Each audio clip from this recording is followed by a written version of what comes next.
because since I applied for the business class and I sent in my application, now my brain is creating a lot of memes and possibilities around that.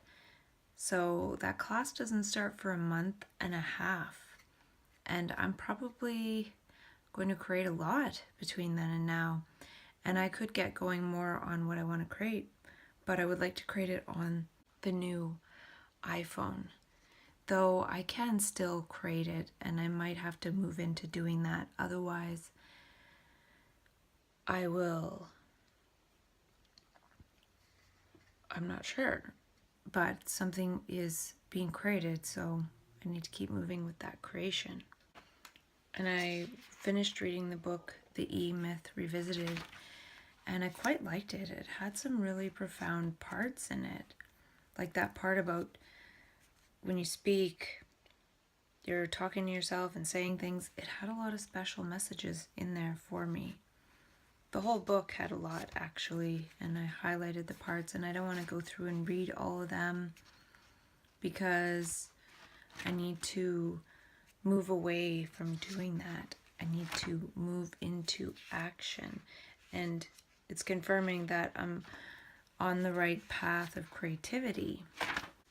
So one thing that really resonated was creating a game worth playing. And they used an example in the book of a guy who created a hotel that had really unique ways of doing things for the customers and things like that. So I'm thinking it's funny that it uses the language of creating your own game, because that's what I've been talking about doing. And here's a book that's about business that was recommended by the class I'm about to take. So it's like saying that I have permission through this class to create a new game. And the game is no longer playing the game of being a mental patient and transcending and then getting our 25 years back. Nobody wants to play the role of mental patient anymore. And the book talks about having one's primary aim, and mine is this lifestyle design that is in alignment with the picture that I just showed. So I ask myself, is this a game worth creating? So it's about regaming our life and helping people regain their life into a life of their own creation. And I want to make the mental illness system obsolete, one person at a time. And to me, this is a game worth playing. And even if I could participate in that for a few people, I feel that the effects of that on actuality could be huge, because it's very powerful. And so it would be cool to find a few like-hearted, creative people who I would invite on the trip, possibly, to co-create and live in this flow and celebration of living. That's just an idea. I don't know what is actually going to happen. And like I said, it's coming up on 8.5 months since that last crisis, that major crisis. And last night I was having some weird dreams. Not the greatest dreams, and they were related to certain things when I think about it, and so I do need to be cautious for sure. So yeah, I'm done playing mentally ill. That's how I feel, hopefully for good, and these next few days will be critical, and so will every other day after that. So I wonder what I can do with my time this next month before creating that course with my new iPhone. And I guess I could create the course that I want to speak, but then it might sound kind of contrived. But I could say to myself and talk to myself in these ways. That's what I've been doing all along anyways. Not wait to talk to myself in these ways until the course, but talk to them in a lot of different ways to get my brain oriented in that way. Just like I talk to myself in a million ways about whether or not I should work in peer support and blah, blah, blah. Here I am working in peer support a little bit again, and I feel like it's part of the investigation process, and it's also part of the process of really feeling done with it. feeling like I've had enough. And also realizing that if people want to be mental patients and move in that reality, then they're more than welcome. I'm not really sure how many people will be serious enough and put in the difficult creative work to create oneself and one's way out of the mental health system. It could be one of the hardest things to do on this earth. It could be harder than climbing Mount Everest, who knows?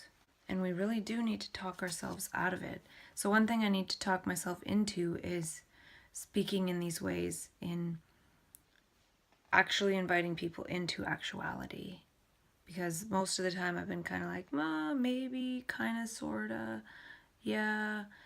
And a lot of that too was around the different ways to reframe and perspectives and alternative ways of thinking about extreme state and non-ordinary state experiences. It's a non-ordinary experience to live creatively. So that is an action. So one can move from a space of creating perspectives and ways of thinking and looking about non-ordinary states of consciousness, and then one can move into the trait of action with actuality, moving creatively, the art of creative living, which is a non-ordinary way of living. So we go from non-ordinary states of consciousness to the non-ordinary trait of living creatively and not according to habit, pattern, goals, step 1, step 2, step 3, and all of that. So it's challenging for me to envision a course where there's no step 1, step 2, step 3, yet it still feels very valuable.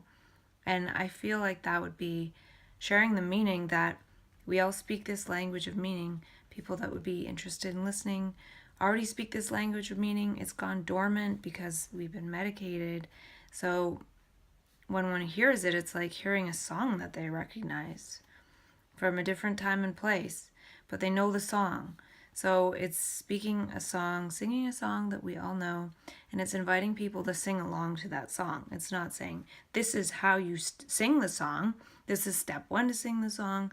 Step 2, listen. Step 3, repeat. No, it's sing along to the song. You already know this song. It's a current of future meaning. It's a current of possibilities. And I want to create a system that will alter other systems. The more people that transcend the mental health system, that's going to change other systems. It's going to have less people falling into the abyss of the mental health system and more people living creatively in a flowing way and creating new functions, creating new industries, which then trickles around and changes everything. And maybe create transformation specialists, people who can assist others to transform. And I've heard someone talk about future-proof skills and how we should be investing in future-proof skills. And I feel like when we go into map consciousness, our consciousness is the consciousness of the future, and the traits that we are embodying and acting as are the skills of the future. So we already have the teal print, the blueprint, embedded in our physiology, our neurology, our cells, that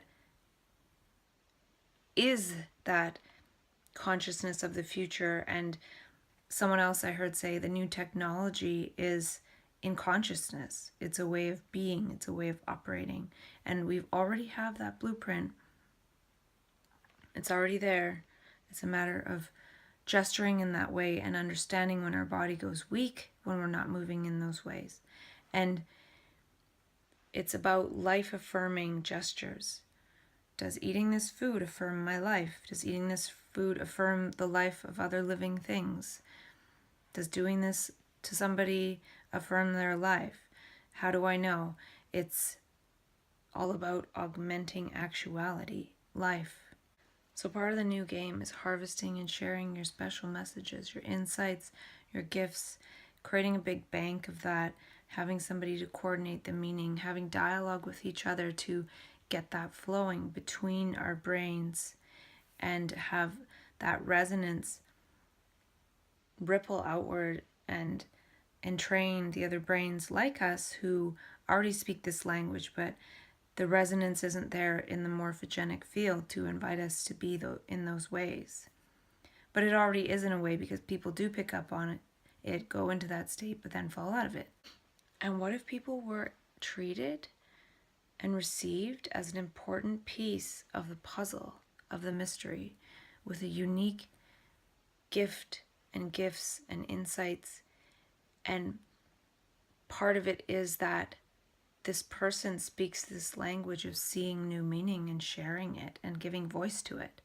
But then through daily life, the structure doesn't support that. So creating a structure that supports giving voice to these new meanings and insights and having it flow between us, and that creates a flow of it, which can then ripple outwards, instead of be crippled by speaking some of this to mental health professionals who then medicate it out of us. And the book talked about a soft system, which is a system of selling and things like that. And for some reason, well, an obvious reason, my brain went to the mental health system, because it talks about creating a script where everybody says it the exact same way every single time. So it's not subjective. And it made me think of intake nurses, and where they ask the same questions like, do you hear special messages from the TV? Are you experiencing this?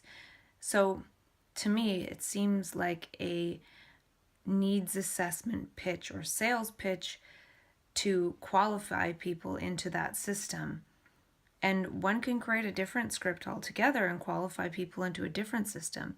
But the mental health system, the mental illness system, is such an elaborate system where they've set up all these wonderful positions of being psych nurses and pharmacists and doctors, and you pay a lot of money for this education to be taught this system of roboticism to bring people in to create profits in that system. So this other system, creating an organization chart where there's people to help people transcend and be transformed back into their original light body trajectory that they were on, that they got tripped up on that path and fell into the abyss of psychiatry. And this other system can invite people back to where they were already. If somebody trips and falls into a hole, we don't just leave them there. We put a ladder down there and help them climb out. And I also created a new term today. I thought of it in the shower. It's called Manian slips. It's a play on Freudian slips, where people say things they didn't mean to say. It just comes out that way or something. And Manian slips are, when we're in that state, there's a lot of them. And they're meant to be there. They're creative vocalizations that could become new resonances of memes and meanings to be brought into society through perception of a human brain and vocalization of the human voice and vocal cords. We go around parroting opinions that aren't even ours, that we pick up somewhere like a virus, and then we think that we're doing something. And I wrote down the question, we are one consciousness. What is this one consciousness trying to communicate?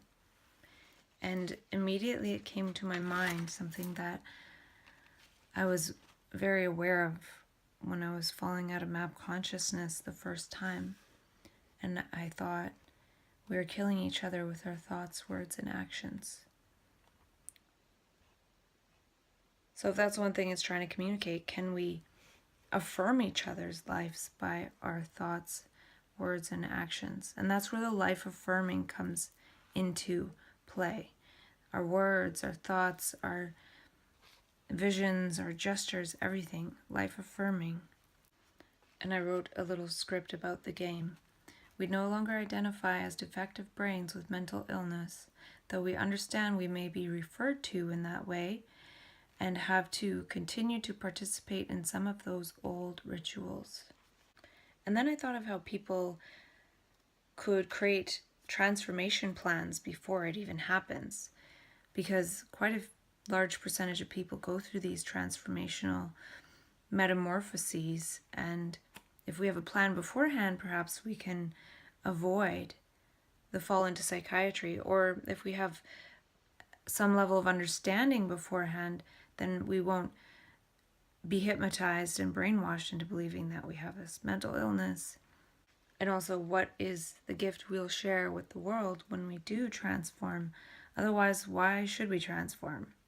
And I'm trying to think of a new business model where people can go and transform, and then when they transform, they give back to the system that helped them transform, because it's so immense if somebody's able to transform and not lose those 25 years of their life. Hopefully part of those 25 years they get back, or part of their energy, they can create something that will contribute to the whole movement of healing and transforming the whole world, and partly the system that allowed them to transform in the first place. As opposed to saying, oh, to come here you need to pay $30,000. I don't know. I'm not sure how that's going to work. So yeah, I wrote more, but it's getting late and I'm not sure if I'll keep talking about these things. I probably will, because they pile up way too much. And maybe I'll keep talking about what it is that I write daily, and then also have the list of what I might say in the more succinct course.